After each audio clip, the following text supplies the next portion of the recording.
화사한 5월의 봄이 지나고 본격적인 여름을 알리는 6월이 다가왔습니다. 여름이 되면 무엇이 생각나시나요? 아마도 시원함보다는 무덥고 찌는 듯한 더위가 가장 먼저 생각날 텐데요. 이런 계절에는 무엇보다도 나의 건강에 대해 더 면밀히 체크하고 관리하는 것이 좋습니다. 실제로 여름에 더 많이 발병하는 특정 질환들도 많기 때문이죠. 예를 들어 모처럼 활동적인 야외 활동으로 주말을 잘 보냈는데 다음날 아침 일어나 화장실을 가니 이상하게 낌새가 좋지 않다. 뭔가 미약하게나마 통증이 느껴지기도 하고 이상하게 소변색도 붉은빛이 돈다면 요즘 같은 여름철에 주의해야 할 질환 요로 결석에 대해 알아보기로 해요. 요로 결석은 말 그대로 요로, 즉 소변을 운반하는 통로에 결석이 생긴 것을 말합니다. 흔히 콩팥이라고 불리는 신장에서 소변을 생성하면 이후 요관을 거쳐 방광에 머물게 되고 배출을 위해 요도까지 이동하는데요. 이러한 소변이 흘러나오는 길을 요로라고 부르는 것이죠. 그러나 어떤 이유에서든 이 요로에 문제가 발생하면 결석이 발생하게 되는데요. 결석은 아주 작은 돌처럼 생긴 결정들로 주로 소변 속에 든 칼슘과 요산, 인산염 등이 과다해지면서 소변이 가는 길을 막는 일을 합니다. 혹은 염증을 발생시키기도 하고요. 그리고 어느 순간 요로 결석이 됩니다. 요로 결석은 또한 극심한 통증으로도 더 잘 알려집니다. 일반적으로 잘 알려진 3대 통증 중에 하나인데요. 주로 옆구리 옆쪽이나 소변을 볼 때 발생합니다. 옆구리 통증의 경우 매우 전형적인 증세로 허리 주변에서 나타나다 이후 하복부 혹은 고안으로까지 뻗어 나갈 수 있는데요. 맹장염 통증과도 그 정도가 비슷하다고 해서 초기 환자들이 맹장염으로 착각하기도 하죠. 증세가 더욱 심각해지면 소변을 보지 못할 정도로 극심해질 수 있어요. 이 결석들이 요로를 긁어 상처를 내기 때문입니다. 통증을 겪은 경험자들은 보통 이를 출산의 고통에 비유하기도 하는데요. 구역질이나 구토감, 오심 등이 동반되기도 합니다.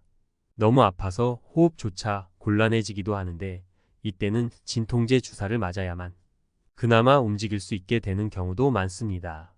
그렇다면 이처럼 극심한 통증을 야기하는 요로 결석은 왜 발생하는 것일까요? 가장 주요한 대표적 원인은 바로 수분 부족입니다.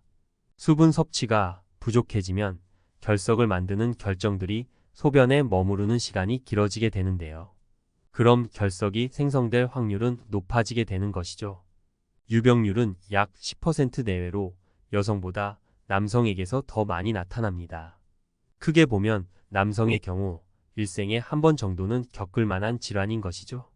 실제로 비뇨기과 입원 환자 가운데 25%를 차지할 정도로 비교적 흔한 질병인데요. 2020년 자료에 따르면 남성 환자가 전체의 67%를 차지했습니다. 30세에서 50세 사이에서는 60%나 차지하는 것으로 나타났어요. 더욱이 이 수치는 과거 5년 동안 9%나 증가했습니다.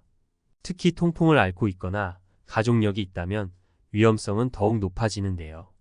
이에 1년에 한 번씩이라도 정기검진을 통해 상태를 지켜보는 것이 좋아요. 이전에 걸려 치료로 완치했더라도 언제든지 재발 가능성이 도사리고 있거든요.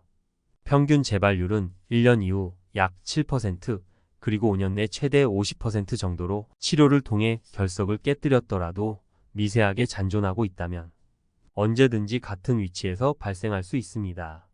특히 요즘같이 날이 더운 계절이라면 발생률은 더욱 급증할 수 있는데요. 여름에는 날씨로 인해 땀이 많이 배출되기에 소변이 농축돼 결석이 더 많이 생성될 수 있기 때문입니다.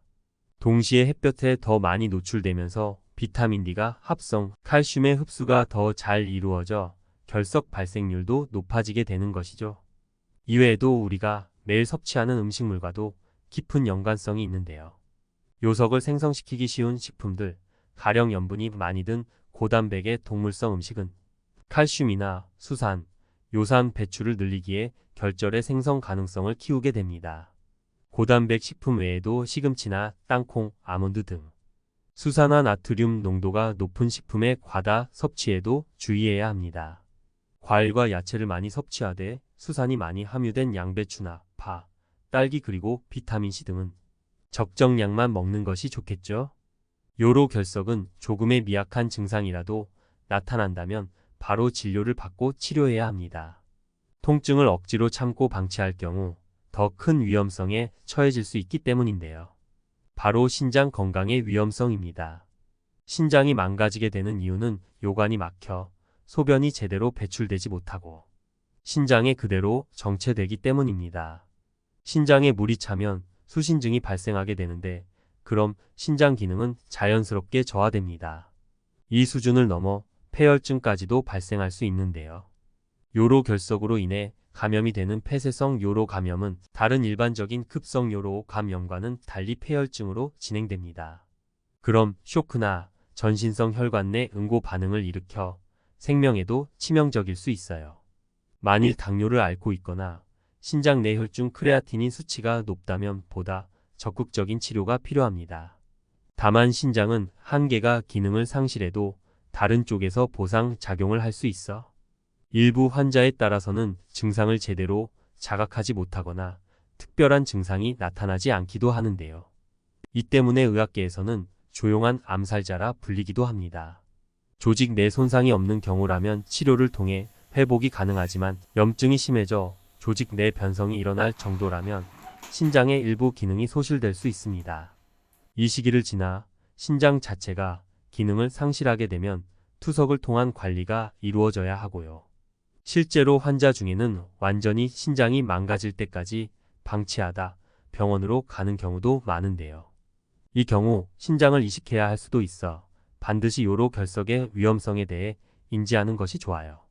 지금까지 소변 배출을 방해하고 신장까지 망가뜨릴 수 있는 요로 결석에 대해 알아보았는데요. 이렇게 들으니 정말 무시무시하게 들립니다.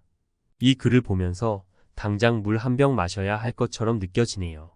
하지만 결석의 크기가 작으면 2리터 정도의 수분 섭취로 자연적인 배출이 가능하다고 하니 미리 두려움을 느낄 필요는 없을 듯해요.